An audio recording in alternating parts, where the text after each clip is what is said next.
उद्देश्य क्या क्या होते हैं, कौन कौन से होते हैं। तो प्रबंध के 3 उद्देश्य होते हैं, पहला है संगठनात्मक, दूसरा है सामाजिक और तीसरा है व्यक्तिगत। ठीक है, तो आइए इन तीनों को भी विस्तार पूर्वक समझ लेते हैं। तो सबसे पहले है संगठनात्मक उद्देश्य।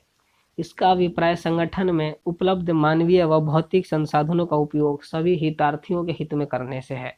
इसके 3 आर्थिक उद्देश्य होते हैं, जीवित रहना, लाभ कमाना और विकास। ठीक है, संगठनात्मक उद्देश्य का मतलब संगठन में जो भी मानवीय और भौतिक संसाधन, मानवीय और जो भौतिक संसाधन उपलब्ध होते हैं उनका प्रयोग हितार्थियों के हित में किया जाए।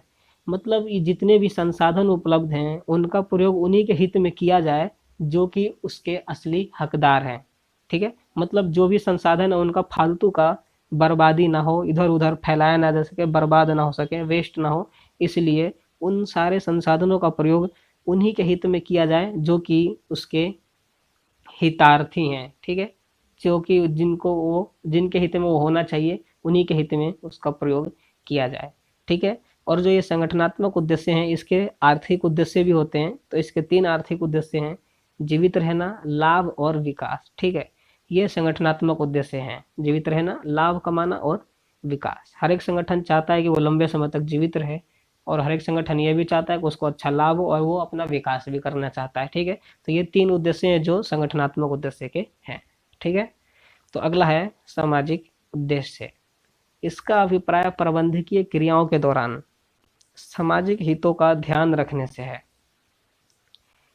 क्या है इसका मतलब? इसका मतलब ये है कि जब भी प्रबंधकीय क्रियाएं हो रही हैं तो उस दौरान सामाजिक हितों का ध्यान रखें, प्रबंध की क्रियाओं में इतना व्यस्त ना हो जाए कि समाज के हितों को भुला दें।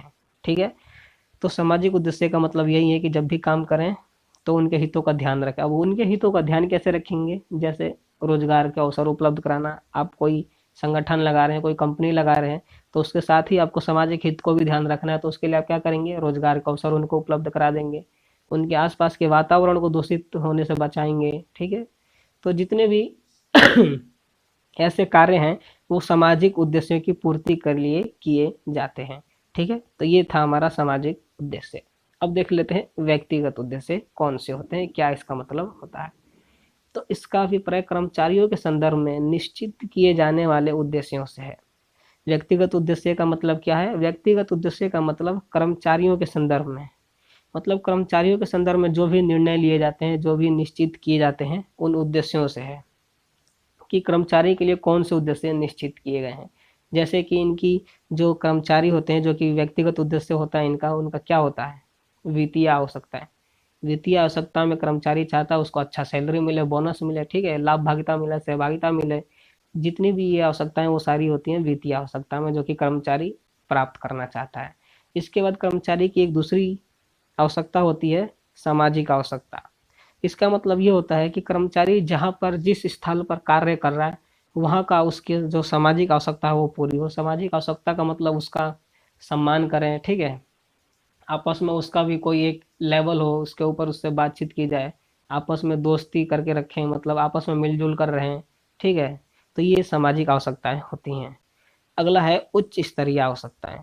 अब जो कर्मचारी होता है उसकी एक आवश्यकता और है उच्च स्तरीय आवश्यकता है। कर्मचारी उच्च स्तरीय आवश्यकता की भी मांग करता है और उच्च स्तरीय आवश्यकता में कर्मचारियों को पदोन्नति का अवसर प्रदान किया जाता है। मतलब उनको उनका ऊपर पदोन्नति, मतलब पहले छोटे पद पे थे, उसके बाद अब उनको ट्रांसफर करके बड़े पद पर लगा दिया जाता है। ठीक है ना, तो वो उनकी पदोन्नति वगैरह, मतलब कि वो भी ऊंचे लेवल पे काम करना चाहते हैं, उच्च स्तर पर कार्य करने के उनके भी अवसर प्रदान किया जाए, वो चाहते हैं कर्मचारी। तो इन सारे उद्देश्यों से यह समाप्त हुआ, जो कि बहुत ही इम्पोर्टेंट था। तो मैं आशा करता हूँ कि आपको समझ में आ गया होगा। अगर कोई भी प्रॉब्लम हो, कुछ समझ में ना आया हो तो कमेंट करके ज़रूर बताएं, मैं उसका रिप्लाई अवश्य करूँगा। ठीक है, तो आज की वीडियो में बस इतना ही। अगर आप चैप्टर का नोट्स लेना चाहते हैं तो उसका लिंक आपको डिस्क्रिप्शन में मिलेगा, वहाँ से जाकर डाउनलोड कर सकते हैं। अगर इससे पहले के चैप्टर्स देखना चाहते हैं तो उसका लिंक भी आपको डिस्क्रिप्शन में मिलेगा, वहाँ से जाकर उनको देख सकते हैं। ठीक है, तो आज की वीडियो में बस इतना ही। अगर आप हमारे चैनल से जुड़े रहना चाहते हैं तो हमारे चैनल को सब्सक्राइब कर लें, बेल आइकन को प्रेस कर लें, ताकि जब भी मैं वीडियोस को अपलोड किया करूं तो उसका नोटिफिकेशन आप तक पहुंच सके, कोई भी वीडियोस आपसे मिस ना हो। और कमेंट करके बताएं कि वीडियो कैसी लगी, समझ में आई नहीं आई, जो भी प्रॉब्लम है, समस्या है, सुझाव है, जो भी है उसको कमेंट करके जरूर बताएं। और वीडियो को शेयर करना ना भूलें जो अपने दोस्तों के साथ जो कि बिजनेस स्टडी को हिंदी मीडियम में पढ़ना चाहते हैं। और अंत में एक लाइक बनता है, वीडियो अच्छी लगी हो, समझ में आई हो